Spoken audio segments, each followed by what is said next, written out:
Salut à tous. Alors, on va revenir sur ces deux matchs en retard consécutifs à cette finale de Coupe de France.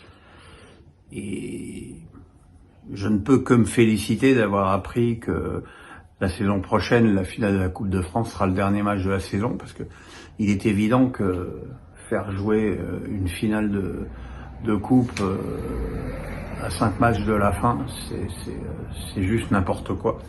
Et on l'a bien vu malheureusement pour Toulouse-Lens, où Toulouse, 3 jours après son éclatante victoire en finale, a fait tourner 9 joueurs au coup d'envoi du match. Alors c'est pas que le match des Toulousains ait été scandaleux, loin de là, mais bon, c'est sûr qu'avec 9 titulaires en moins, les dés étaient forcément pipés, et c'est grave. Compte tenu des enjeux très importants du RC Lens, qui a ouvert le score contre le cours du jeu sur un très joli but de la tête d'Openda sur une tête décroisée. Et puis derrière, Toulouse avait ni les idées ni la force pour revenir au score. Et le match s'est terminé 1-0, même si j'ai décelé un petit fond de nervosité, quand même assez compréhensible de la part des Lensois, à l'image de Sotoka, qui à mon avis en cette période a autre chose à foutre que d'aller chercher à se crêper les chignons avec Montagnier, et qui aurait mieux valu pour lui garder son calme, mais bon, tant pis. Et puis ce soir, il y avait un match dramatique, avec deux équipes à 22 points, Brest et Nantes. Et Nantes, comme en finale de la Coupe de France, s'est suicidé en première période. Alors, c'était beaucoup mieux, puisqu'ils étaient menés que 2-0 au lieu d'être menés 4. Formidable progression.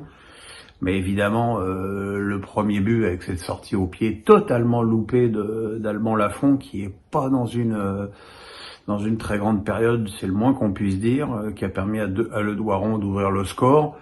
Puis Pereira Lage, qui a doublé le score d'une jolie tête, elle aussi décroisée, sur un centre du pied gauche de Kenny Lala. Les Bretons qui étaient, les Bretons, pas de polémique, les Bretons de Brest étaient, je sais pas, il y avait une équipe qui jouait sa peau, et une équipe qui visiblement n'a plus le moral. Alors j'entends déjà ceux qui vont me dire, ouais, mais enfin c'est quoi la compo d'équipe de Comboré? Je suis quand même très étonné, même sur pas les commentateurs de Prime, de pas avoir entendu que quand même, quand tu joues le samedi une finale, que tu rejoues le mercredi et que tu rejoues le dimanche un match qui est aussi important contre Strasbourg, tu peux pas demander à des mecs qui ont déjà énormément joué avec la Coupe d'Europe et la Coupe de France cette saison de faire à cette période de l'année 3 matchs en 8 jours. Donc Blas effectivement n'était pas titulaire et est rentré en seconde période. Ça s'est vu d'ailleurs, parce qu'il a tout de suite eu une belle occasion d'une frappe enroulée. Après, il y a eu un tir de Mohamed bien facilement arrêté par Bizot, et derrière les débats se sont malheureusement pour les Nantais, de nouveau équilibrés. Et voilà quoi. Et Nantes se retrouve dans une situation dramatique, parce que le match de dimanche, c'est contre Strasbourg, qui est l'autre équipe à 22 points. Et là, je pense que l'équipe qui perdra ce match sera en grande difficulté pour la fin du championnat, même s'il restera encore 4 matchs, avec des matchs difficiles pour tout le monde. Mais voilà quoi, Nantes, comme je vous l'ai annoncé la dernière fois, je serai à la Beaujoire dimanche, et je ne sais pas quel accueil va être réservé par le public de la Beaujoire à son équipe au coup d'envoi, ou si ça venait à mal, si le match venait à mal s'emmancher, parce que là, je pense que la colère nantaise va être terrible, et que c'est évidemment pas un climat pour jouer sereinement un maintien en Ligue 1. En tout cas, voilà. Mais une nouvelle fois, je regrette que ces matchs aient eu lieu